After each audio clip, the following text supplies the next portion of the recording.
Hello, in this video I'm going to do a revision for topic 6 of Edexcel A-Level History Civil Rights in the USA 1850 to 2009, and this is a topic on the change in geography of civil rights 1850 to 2009, and it's the first breadth topic, so it does involve a different approach to the 5 depth topics.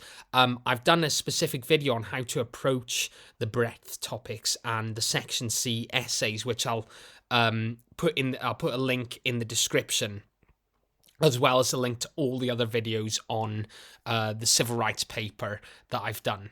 And it is really about, this topic is really about taking the bigger picture approach, taking a step back. It's not kind of microscopic detail like the depth topics. It's about the trends, the patterns, the turning points, and having this understanding of the bigger picture, unlike the depth topics, which are much more focused in.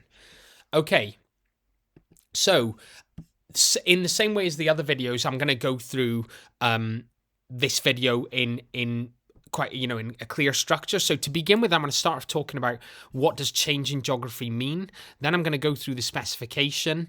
Then I'm going to show a graph that I think is really useful for this topic. Then the timeline.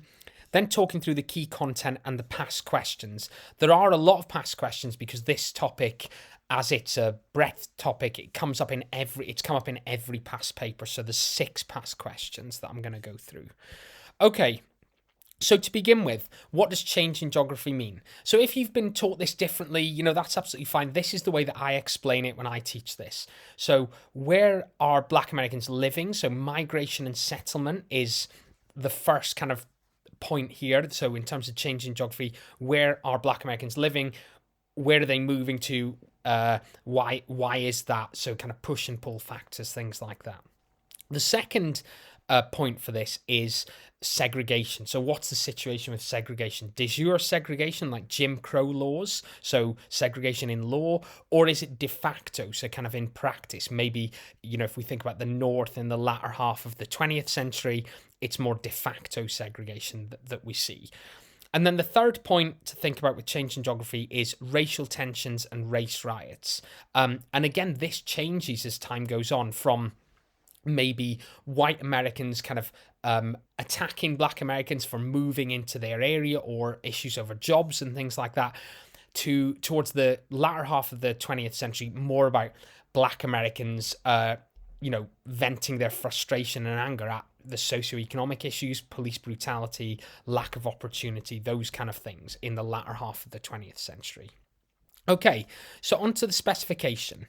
So 2 points here: the change in geographical distribution of Black Americans, 1850 to 2009. So thinking about the impact of freedom in 1865 in the late 19th century. Then the slow drift north, slumping cotton prices in the 1920s. So this is the first Great Migration, then migration north and west, 41 to 45, so the second Great Migration, and then migration back to the Old South in the late 20th century. So this, and I'll show a graph in a second which highlights this. And then the second point is about the changing pattern of settlement and segregation, so mass migration into Harlem, so the Harlem Renaissance in the early part of the 20th century. Then we've got the kind of backlash to migration in the riots in the Red Summer, particularly Chicago, in 1919, and Tulsa Massacre in 1921. And then we've got the kind of riots in Watts and Newark, Watts 65 and Newark 67. As I said previously, I would argue this is a reaction to the deep-rooted socioeconomic issues in those places for Black Americans in the mid-60s. Then we've got the increasing desegregation of the Old South post-1970, so kind of post-Jim Crow, things opening up in the South. And then that we can link that to the migration back to the South in the latter part of the 20th century. And then we've got de facto segregation in the Leavitt towns, white flight to the suburbs, post-World War II. Okay, so de facto segregation. So that's the specification. Here is a really, really useful graph for this topic. Okay, so if you think about the population of Black Americans living in the South, it's pretty steady until, there's a slight decline in the late 19th century, which we can see from 91% to kind of 89%, 91% in 1870 to 89% in 1910. And we can talk about that as a result of Jim Crow, the implementation of Jim Crow, possibly. And then from 1910, really we see a big change. So we see the first Great Migration from like 1910 to 1930, and then the second Great Migration from say 1940 to 1970, and the low point of percentage in terms of African Americans living in the South is 53% in 1970, and then you can see towards the end of the period it starts to increase. The population starts to increase, and this is the kind of drift back south in the latter half of the latter part of the 20th century and the early 21st century as a result of increasing opportunities, this idea of the Sun Belt versus the Rust Belt in the north, this idea of kind of call to home, which African Americans have spoken about. And obviously that does have a political impact as well, but that's a really useful graph if you haven't seen that, in terms of thinking about, as I said before, the kind of the bigger picture, especially migration and settlement. Okay, so now onto the timeline with the key content. I'm not going to go through all of this. It would take a long time to talk through 159 years of Black American history in terms of change in geography, and I don't think I could kind of do it justice in a short revision video. But what I will say is you've got to think about it in terms of those three areas. So think about migration and settlement. What are the key points here that we need to look for? So the late 19th century, as I said, the end of Reconstruction, freedom in 1865. And then we get the first Great Migration from about World War I into the 20s.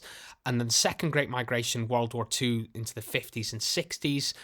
And then at the end of the period, we get this drift back south from the kind of 70s onwards. In terms of segregation, we've got the moment in the sun, Reconstruction, up to 1877. And then following that, we've got the implementation of Jim Crow in the late 19th century. And then we've got moves north, and you could talk about kind of like the beginning of kind of de facto segregation, Harlem. And then that really ramps up following World War II with kind of white flight, growth of the suburbs. In terms of racial tensions, race riots, we've got, I would argue that the majority of racial tensions are in the South in the late 19th century. Obviously, there is racial tension in the North, but the majority, I would say, is probably in the South. But then following the Black American migration to the North, we get increasing racial tensions.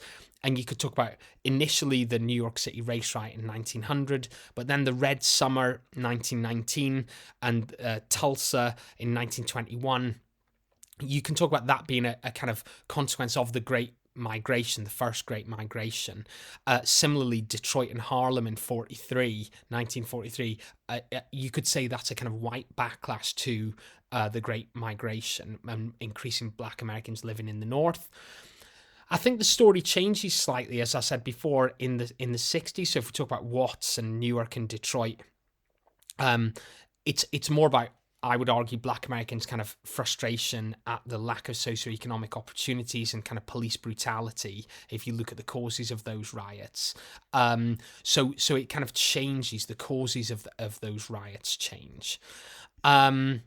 Okay, so that's the timeline. In terms of the content breakdown, the way to think about this is in terms of turning points. And I've put quite a few here. So end of Civil War, late 19th century, World War I, 1920s, World War II, 1950s, 1960s, 1970s. Now, obviously, you can't talk about all of these. You couldn't have a paragraph on all of these in every essay. So you're going to have to be selective. Think about what the question is asking you, and choose the relevant ones. You need to make sure that you cover at least 75% of this period. So choose turning points that cover the whole period. Okay, in order to reach level 5, you need to cover at least over 100 years here. So plan essays based on each of these turning points with a different selection of them. That's what I would suggest. So turning point questions are very common. That's a good way of breaking down the the content. You could get a question on kind of causes of integration, possibly. So think about kind of legislation, think about migration, think about economic change, and breaking that down over the period. A good way of breaking down the content is thinking about in terms of early, middle, and late. So kind of 50 years. So the first 50 years, the middle 50 years, and the last 50 or so years. So early, middle, and late is a good way of breaking this down. Causes of migration. So we've got kind of push and pull. You could get a question on what was the most significant cause of Black American migration in this period. So it could be Jim Crow and discrimination, violence. That's kind of pushing Black Americans away from the South, for example. It could be economic opportunities. That could be a pull factor to the North. Or it could be socioeconomic kind of ghetto issues, which are pushing Black Americans from the North in the latter half of this period. Also, obstacles to integration. It could be kind of white attitudes. It could be legislation. It could be white flight, increasing ghetto issues, this kind of cycle of poverty in the North. And again, you think about these things in terms of early, middle, and late. So you could either do your essays on these things, early, middle, and late, and talk about each of these things, or you could have these as paragraphs with early, middle, and late for each one. So let's look at some past questions, which hopefully will clarify what I've been saying. So, in 2022, how far do you agree that push factors are more important than pull factors in explaining the change in geographical distribution of Black Americans 1850 to 2009? As ever, this is an approach. I'm not saying it's the only one or it's necessarily even the best one, but just an approach. I'd probably go for kind of early, middle, late here. So 19th century, 1850 to 1900. What was going on there? Was it push or pull? And then the middle period, maybe up to 1950, was it push or pull? And then from 1950 to 2009, was it push or pull that was explains the change in geographical distribution? Okay. Question 2, how far do you agree that the first Great Migration was the most important factor leading to increased racial integration? So it's saying, was it the first Great Migration was the most important factor leading to increased racial integration? So you could do paragraph 1, first Great Migration, paragraph 2, second Great Migration, paragraph 3, maybe legislation across the period, and then you could cover the whole period there. You could bring in other periods if you wanted to do it by time period, but it's asking as a factor. So, you know, I might bring in legislation there as a factor. You could also talk about maybe economic opportunity there as a factor if you wanted to, rather than the second Great Migration. Question 3, the impact of attitudes towards segregation was the most significant reason for the changing pattern of migration of Black Americans in the years 1850 to 2009. So you could talk about the causes of migration, attitudes, economic opportunity, escaping discrimination could be your paragraphs, and within those paragraphs talking about kind of early, middle, and late. Try and find a piece of evidence, early, middle, and late for each one. Or you could do paragraphs, one paragraph on early, one paragraph on middle, one period on late, one paragraph on late, with attitudes versus other factors in each paragraph. So your paragraphs could be the causes, or it could be early, you could do it kind of chronologically, early, middle, late, where you're talking about the factors within, if that makes sense.